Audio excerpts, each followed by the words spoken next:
Run into the man right here. What's up? Miami's like that. You understand what I'm saying? So that's why he wanted to get out, so bad. But I think that they're gonna railroad Diddy. Do I think that they're maggots in the food? I mean, I won't trust anything when you of the stature of Diddy. Do I think they give every inmate maggot food? Probably not. The prison warden caught Diddy trying to escape, and the streets are absolutely not prepared for who allegedly helped him pull it off. This wasn't some desperate spur-of-the-moment thing either. Word coming out is that somebody on the outside still had serious reach, still had enough pull to risk everything trying to get him free. And if you've been locked in on everything happening around Diddy lately, none of this is going to shock you. There's been low-key, persistent chatter circulating behind the scenes for months now about exactly what's going down inside that facility. We're not talking vague rumors either. We're talking specific details, specific patterns. People close to the situation have been saying his health is declining. The body is looking noticeably thinner, noticeably grayer. There are reports of him dealing with health challenges on the inside, getting into it with other inmates, and spending time locked down in solitary confinement. On top of that, there's talk about a facility outbreak connected to activity on his floor, maggot trays getting served, and the same wild, reckless energy he carried in the free world somehow following him straight through those gates. Diddy's going to be in jail for the rest of his life. I think he's probably going to get Think he's hit up. insane, though? I don't know. I don't even think it matters. I mean, it's a lot of it is. But then it's just another There's- Epstein. there's- It's in Maxwell, where there's somebody murder gets indicted and cases. nobody else indicted for to right no to, one. to no one. Right. What is the next crazy thing that's going to explode in the news? Is Bill Clinton's going to have an OnlyFans? Like, what is going to happen? What is the next thing that's going to make us all go, what the f-? Like, what the f going on? It's coming. Like, You know it's how coming. many guys were on video saying, "Ain't no party like a Diddy party"? How many people like openly talked about being there? LeBron. Yeah, how about Ashton Kutcher? All these people, like, you guys all went. You didn't see nothing. You didn't see nothing. That pattern, it apparently didn't stop at the door. And that right there is a big part of why he was allegedly trying to get out so badly. When you hear all of that stacking up together, it starts to paint a clear picture of somebody who is not adjusting well to life behind bars. Not even a little bit. Now, some of the commentary around this has been split. A lot of people are questioning whether conditions for Diddy specifically are being made worse on purpose. One perspective that keeps coming up sounds something like this. Do I think they're maggots in the food? I won't trust anything when you're of the stature of Diddy. Do I think they give every inmate maggot food? Probably not. So even the people raising red flags are drawing a line between what might be happening to him specifically versus what the general population is dealing with. That's an important distinction. Because if the conditions are being selectively bad, that's a whole different conversation than a facility-wide problem. Then there's the solitary confinement piece, which is where things get really specific. A source came forward saying they received a phone call with a direct update. Hey, Diddy choked a man out. He was placed in solitary confinement yesterday, July 23rd, around p.m., and he'll be there for at least 30 days. That was the information passed along. When Diddy's team was reached out to, they hadn't disputed the report, but they also weren't confirming it. They were, in the words of the source, still trying to figure it out themselves. And the reason given for the altercation? It comes back to respect, or the lack of it. Sometimes people think they can play with him, the source said. Whether it's because of all the media coverage around his case, or because he's a massive celebrity and people assume he's soft, some inmates apparently tested him, and those around him were clear. We've told people don't think that. Here's the thing though, and this is a point worth making because people seem to forget it. Laughing at Diddy's legal situation is one thing. Thinking he's a pushover physically is something completely different. People who have been around him in real life will tell you straight up, he's not that guy. There are documented stories of him grabbing people, yoking people up in clubs. And this is with security standing right there. He didn't need security to handle something for him. he handled it himself. Diddy has always been with all of that, and apparently those instincts don't disappear just because you're wearing a prison jumpsuit. So now you've got a man who's allegedly dealing with rough conditions, getting into physical confrontations, spending time in solitary, and on top of all of that, the warden is now saying he caught Diddy actively trying to flee the facility. That's where we are right now. This wasn't gossip floating around on social media. This wasn't some rumor somebody cooked up in the comments. According to the warden, a real escape attempt was in motion. And the question that's been gripping everybody since is who on the outside was helping make it happen. Two names keep coming up every time that question gets asked, and neither one of them ever really disappeared from the picture. Stevie J and Cuba Gooding Jr.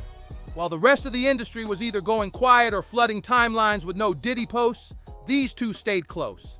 They stayed visible, stayed vocal, stayed loyal in a way that went way beyond just saying the right things in public. And based on what's coming out of the facility, that loyalty didn't stop at press statements. Somebody was still moving behind the scenes, and the fingers keep pointing in the same direction. Let's get into Stevie J first, because his connection to Diddy isn't surface level. Stevie is bad boy through and through. He was in those rooms during the golden era, producing the records, sitting at the table when the real decisions were being made. That kind of history doesn't just disappear when the feds show up. And when they did show up, raiding properties and dropping charges, most people in the industry created as much distance as they physically could. Stevie did the opposite. He doubled down. He went online, sat for interviews, and called Diddy family out loud when that wasn't a popular thing to say. He even talked about being at Diddy's Miami mansion when Homeland Security rushed in. Who is Sean approved from the world of entertainment? There's only one person. Oh, go on. And I call him Sean. That's Jay-Z. We call each other Sean. Okay. Yeah. Nobody else could call me Sean. He's the only person who's Sean approved. There's not a single person that outside of family. That should be outside of my mother. Okay, That should be calling me. Yeah, they should be calling me Sean. You're hanging out with Diddy in his mansion in Miami, and Homeland Security rushes in while you're there. His response was calm, almost unbothered. While I'm there, you're there by yourself. Yeah. With he has some employees there and stuff. Yeah. So suddenly there's red dots all over your shirt. Yeah. I'm like, damn, this is crazy. You know what I'm saying? That level of comfort in a situation like that made a lot of people raise an eyebrow right then and there. But it went deeper than just showing up and speaking up. Lil Rod's lawsuit painted Stevie as far more than a loyal friend or business associate. According to the claims in that lawsuit, Stevie was allegedly coordinating escorts for those late-night events, handling the logistics while Diddy stayed insulated and untouchable. There were also whispers about leaked footage allegedly placing Stevie at some of the same gatherings that are now sitting under a federal microscope. Yet, through all of it, Stevie kept talking. He stayed loud, stayed confident, and never flinched publicly. He laid it out pretty plainly in one interview. Hopefully, the truth will prevail. Yeah, we'll see what happens. Yeah, we got to just see how it plays out. I'm never going to stop being there for someone I consider to be a friend to me. I'm not going to turn my back. And it's like I've been scrutinized just by being a friend. I guess someone never had a true friend before. Powerful words. But the streets aren't reading that as pure friendship anymore. That confidence, that ease in the face of all this heat is making people ask a harder question. Is that real loyalty? Or is it fear dressed up to look like family? Because when the warden puts it out there that someone on the outside was actively assisting with an escape attempt, Stevie J's name isn't just floating around casually. It's one of the first names that lands, and it's landing with weight behind it. The second name that keeps circling is Cuba Gooding Jr. On the surface, Cuba and Diddy always looked like two guys who ran in the same circles, showing up at the same events, smiling for cameras, popping up together on yacht trips and industry getaways. It looked casual, social, the kind of connection you'd expect from two people who've been at the top of their respective games for decades. Nothing about it seemed alarming until Lil Rod's lawsuit put Cuba's name directly in the paperwork. According to that complaint, Diddy personally introduced Lil Rod to Cuba Gooding Jr. during a yacht trip in the Virgin Islands. And what Rod says happened after that introduction crossed some very serious lines. Unwanted touching, repeated advances, boundaries that were ignored completely. What started as a name in a social setting suddenly became a name attached to some of the most serious accusations in this entire case. Cuba Gooding Jr. came out swinging, flat out denying every single allegation tied to his name. He said he woke up one morning to a headline so ugly he couldn't have seen it coming. But here's the thing. Once your name gets dropped into a case like Diddy's, denial only goes so far. The court of public opinion doesn't always wait for evidence before it starts passing judgment. And Cuba knew exactly how that felt. He even said it himself. His name getting dragged into the Diddy situation was the most ridiculous thing he'd ever experienced. But that's just the price tag on celebrity. You don't get to control the narrative once the streets start talking.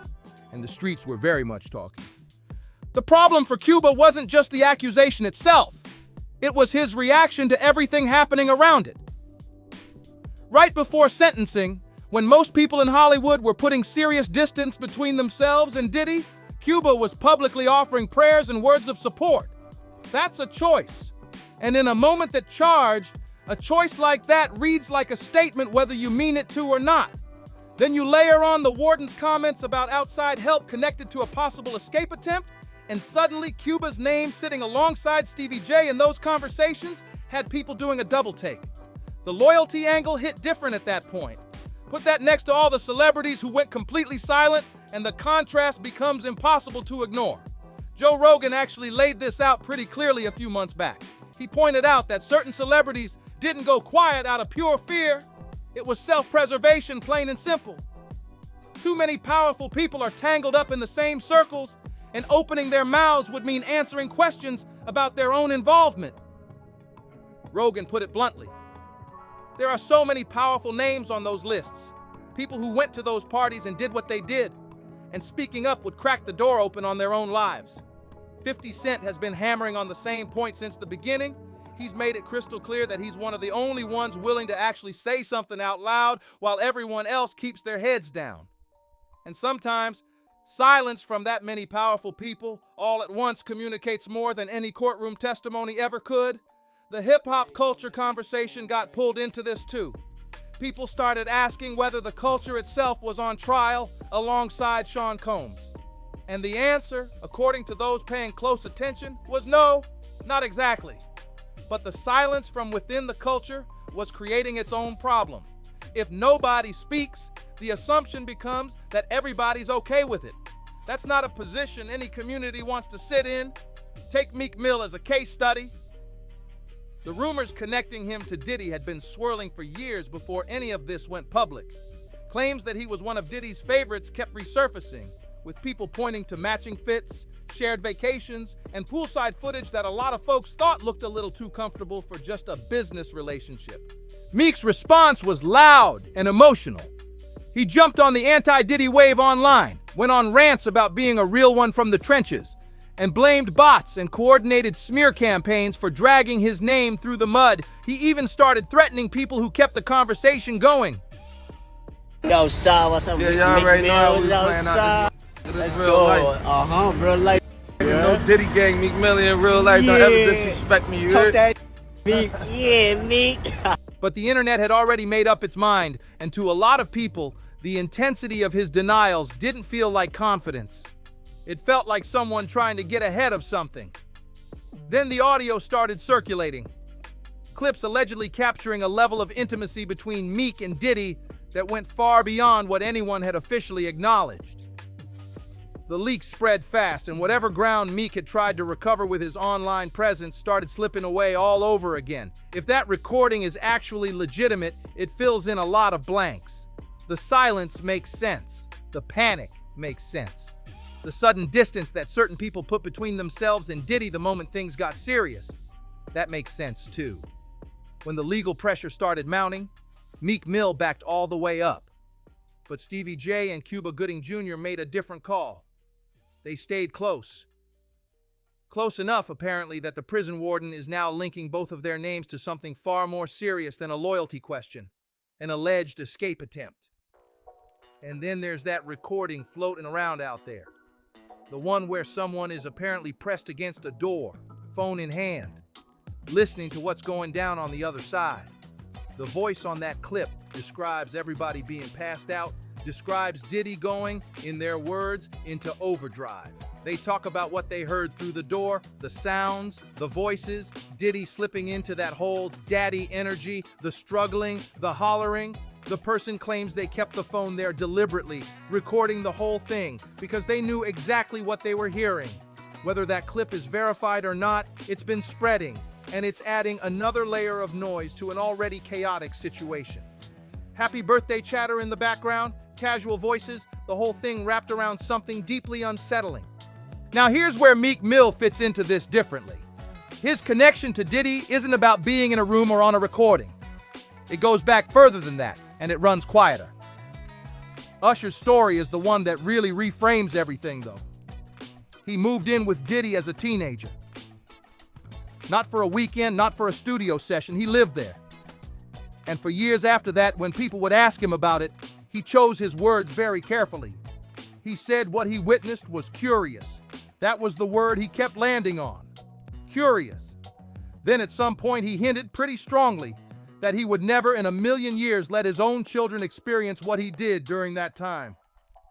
When he first said that, people kind of glossed over it, took it as just a colorful comment about the wild lifestyle of the music industry in the 90s.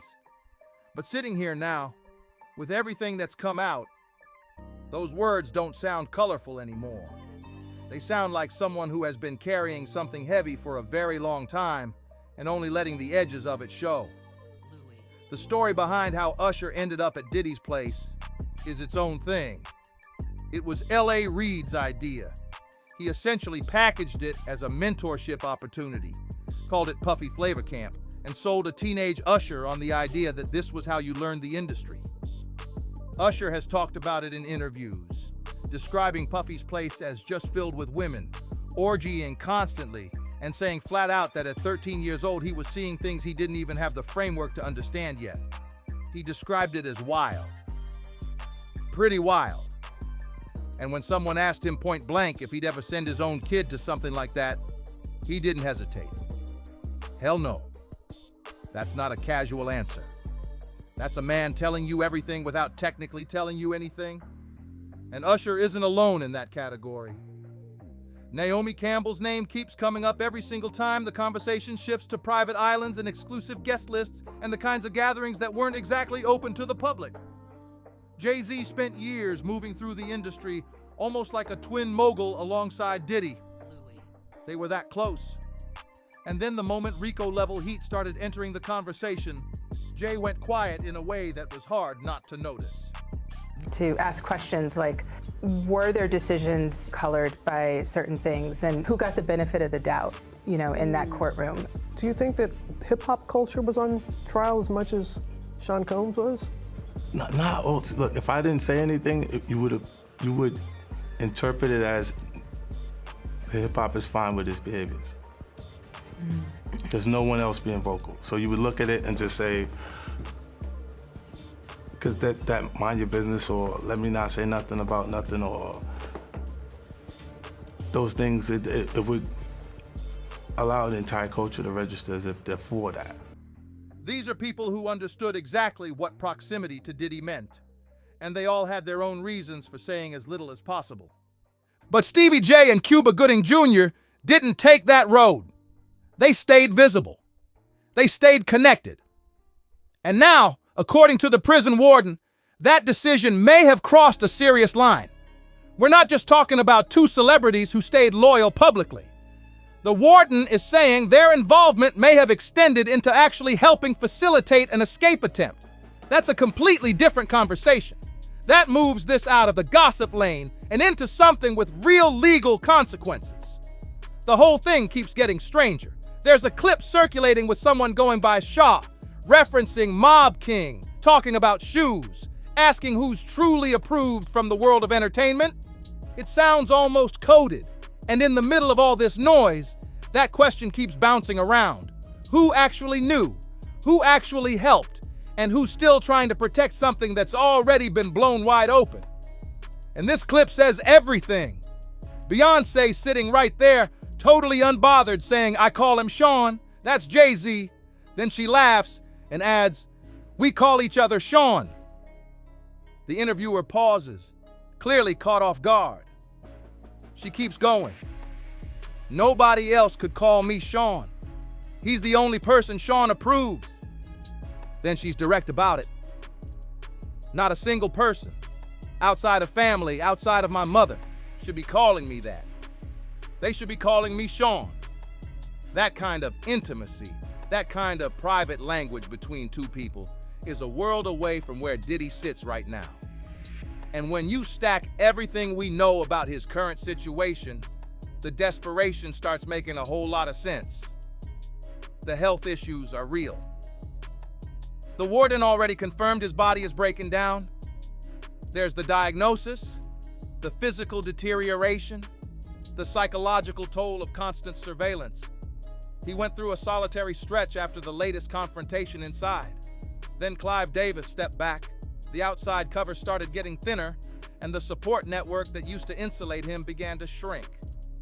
A man who once owned every room he walked into is now sitting under round-the-clock watch with nowhere to move and no one to perform for. And still, somebody tried to make something happen. The escape attempt didn't work. The warden caught it before it got anywhere. But the fact that it was even attempted and that two names who never fully cut ties are now being connected to that effort, that's what's got everybody locked in right now. The online community is not staying quiet about any of this. One user sarcastically said he tried using baby oil to slip through the bars.